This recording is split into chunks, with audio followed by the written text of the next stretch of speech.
নরেন্দ্র মোদীর অহংকারকে স্বীকৃতি দেয়নি।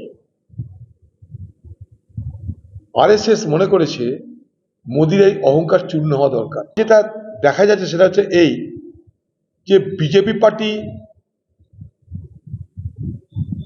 আরএসএস এর গর্ভে জন্মেছিল, সেই গর্ভ থেকে বার হওয়ার চেষ্টা করলেও আরএসএস এর গর্ভ থেকে বার হতে পারছে না।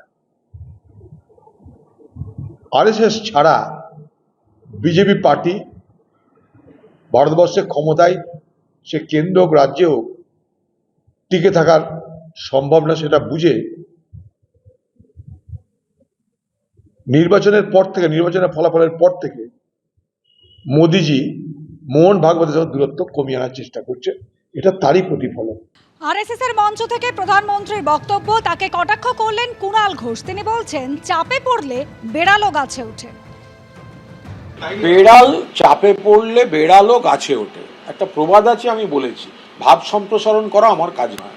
আরএসএস কে বলছে যেখানেই সেবা সেখানেই আরএসএস আছে, প্রধানমন্ত্রী বলতেই পারেন, তাদের এখন দরকার চাপে পড়লে বেড়াল গাছে ওঠে।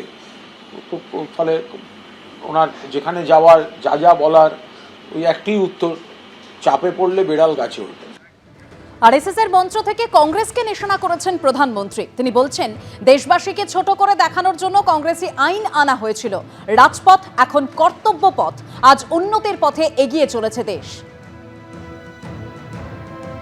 कांग्रेसी कानून जिन्हें भारत के लोगों को नीचा दिखाने के लिए बनाया गया था, देश ने उन्हें बदल दिया है। गुलामी की सोच से बनी दंड संहिता की जगह अब भारतीय न्याय संहिता लागू हुई है।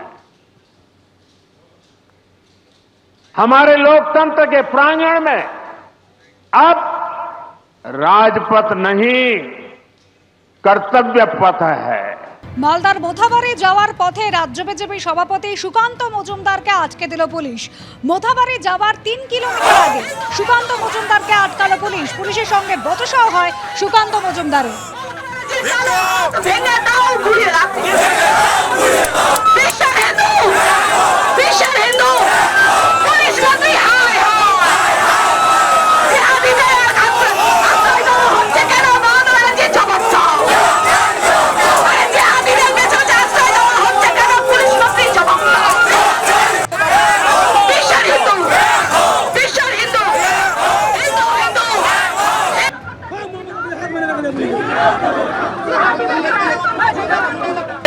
স্থানীয় মানুষ যারা এখানে উপস্থিত আছে, বন্ধুগণ, আর 27 তারিখ রাত্রিবেলা হিন্দুদের উপর যে ধরনের অত্যাচার হলো, যেভাবে বৃহস্পতিবার রাত্রিবেলা হিন্দুদের বাড়ি ঘর ভাঙা হলো, আজকে আমরা যাওয়ার প্রস্তুতি নিচ্ছি, তখন এই পুলিশ, দলদাস পুলিশ, তারা গিয়ে সেখানে সেই বাড়িগুলো পরিষ্কার করতে শুরু করেছে। আরে দাদা, বাড়ি পরিষ্কার করে কি হবে? হিন্দুদের মনটা পুড়ে গেছে, বুকটা পুড়ে গেছে, সেটা কিভাবে পরিষ্কার করবেন? সেটা মমতা বন্দ্যোপাধ্যায় যতদিন গদিতে বসে আছে, এই মন কোনো তো পরিষ্কার হবে না, আর হিন্দুরা মমতা বন্দ্যোপাধ্যায়ের পাশে দাঁড়াবে। আজকে আমরা এখানে আন্দোলন করতে এসেছি গণতান্ত্রিক পদ্ধতিতে। মমতা বন্দ্যোপাধ্যায়ের পুলিশের এমন অবস্থা, যে পুলিশ হিন্দুদের উপর অত্যাচার হলে লাঠি, পুলিশের লাঠি দেখেছে। আমরা ইন্দিরা গান্ধীর মতো শক্তি দেখেছি, যারা বিজেপির উপর বিজেপি সংগঠনের উপর ব্যান এনেছিল।